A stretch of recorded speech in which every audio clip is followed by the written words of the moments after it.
Initially, my husband received a phone call from the school nurse letting her know that our son was in the nurse's office and it looked like he had been in some type of fight. We waited for a while to see if we would get a call from the office giving us more information on what happened. We did not hear anything, and so at that point I said, okay, I'm just gonna go to the school. She got to the school, he was in the nurse's office. You know, you could see that his eye was turning black, that he, you know, was bleeding a little bit from the top of his eyebrow, that he had a welt on his forehead.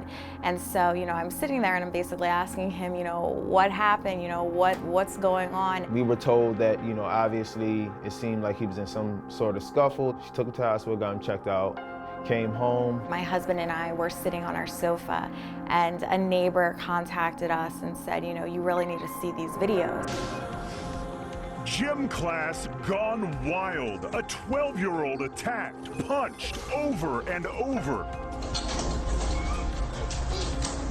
while classmates just looked on. It was hard to watch our child not defend himself. It wasn't just a scuffle. So when we saw the videos, you know, that changed everything. I've been around fighting my whole life. You know, I was seeing Gracie challenge matches in the garage, uncles fighting, dad fighting since I was 3 and 4 years old. And even though that's the truth, seeing Lewis's fight was very, very difficult to watch for me. We reached out to the family and the family accepted our offer to come bring Lewis to Gracie University to train jiu-jitsu. They were eager to get out here as quickly as possible, which I was excited about. So we set the trip up for like 3 weeks after the incident. They were getting ready to get on their flights to come out here.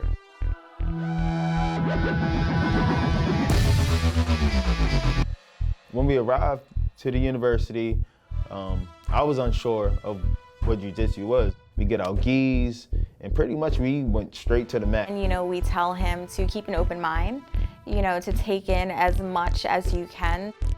There's no more space for anxiety or uncertainty, and we got right into it.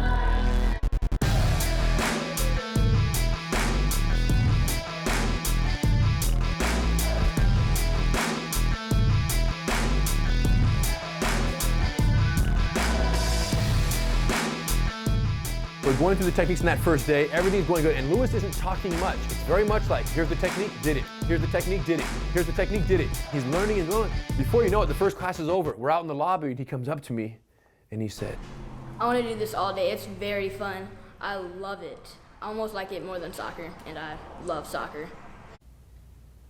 And I was like, that's the best thing he could have possibly said. Well, the whole family's training is just an amazing, you know, family bonding experience. And then for the second day of training, we're connecting on the mat. We're having a great time through jiu-jitsu. Rener and Ryron, they took him in. I know he feels very much at home here. From the first day to now he's just like, hey, where's my gi? I'm gonna go find the locker, put it on, get out to the mat, start training. And it was equally important for us to, you know, get to know the family outside of, you know, Gracie University. The helicopter ride, we get in the chopper, we take off, we fly over all over Los Angeles. I've never been on a helicopter. We got to see a lot of things. I can say, you know, since we've been here, they showed like true love for him and wanting to get him at his best state or the best, you know, he can possibly be for himself. That's really appreciated. Me and my wife, we couldn't ask for more than that. Wiggle him, wiggle him! Thank you, Hito. Excellent. During the 2-on-1, I had to fight Mr. Rener and Mr. Hito. That was really cool. It's scary because in jiu-jitsu you're on the ground, and most of the submissions I did, I was on their back or in the guard, so I had to like get out quickly and try to defend myself from whoever was attacking. But it ended up being, I loved that drill. It was like a really fun drill. I've taught kids for my whole life. I've been teaching kids from the ages of 3, 4 years old all the way up, you know, 18-year-old kids. And Lewis is a different level. I'm very proud of him for, I guess, feeling so safe with us to where when something is showed, he just says, okay, I can do it.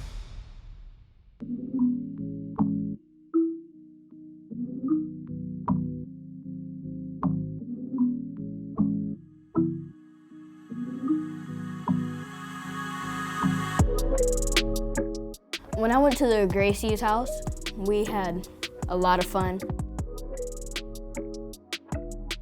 They had never had acai before, so I had the unique privilege of introducing them to this special berry from the Amazon rainforest. This purple stuff that looked like the stuff from Charlie and the Chocolate Factory. Fortunately, they loved it, as most people do, and if you haven't tried it, you should. We had a lot of fun. There was a large class happening afterwards, after his individual training. On that morning, I knew we were going to be going to the group class, so I thought I would get to learn with other people and we would kind of build on each other. But then like when we actually got there, yeah, let's fight. I was like, what? And I thought I would pick a fight with them right now, and you guys could watch.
The champ had arrived, you guys. The champ had arrived. When I actually submitted Mr. Henner, I was like, yeah, I did it.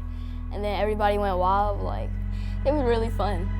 It's kind of like a confidence builder. He held himself, he held his own, and I was proud.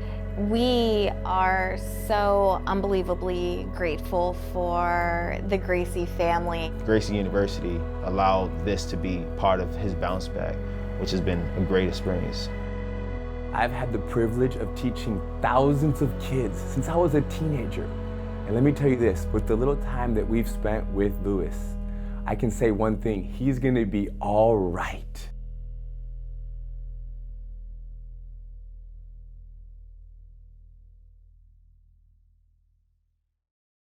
In jiu-jitsu, you can be able to talk calmly to someone, and like, kind of like you knowing jiu-jitsu can give you confidence to be able to speak to someone peacefully. And then if it ever does get out of hand, then you know that you can take a person down. In the Bullyproof program, we learned the 5 rules of engagement. Rule number 1, avoid the fight at all costs. Rule number 2, if physically attacked, defend yourself. Rule number 3, if verbally attacked, remember the 3 T's. Talk, tell, tackle. Rule number 4, never punch or kick the bully. Establish, control, and negotiate. Rule number 5, when applying submissions, use minimal force and negotiate.